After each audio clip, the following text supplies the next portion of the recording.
បាទជម្រាបសួរបាទម៉ែបងប្អូនបាទដែលអរគុណដល់មួយដែលប្រចាំឆ្នាំបាទចណៃបាទនៅខាងអូធំបាទ2តោនហើយដែលនេះជាជីបាទជីសរីរាង្គបាទ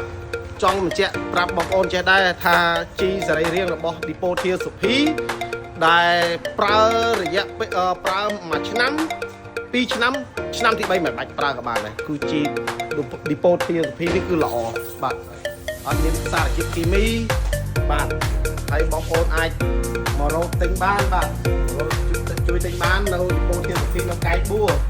បាទហើយឥឡូវនេះអរគុណចំណាយបាទចំណាយយក20ការុងបាទ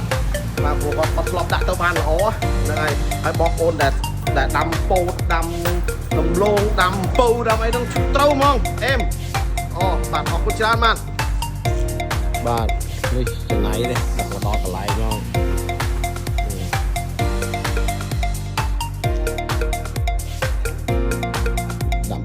ដាំពោតនេះជាការដាក់កា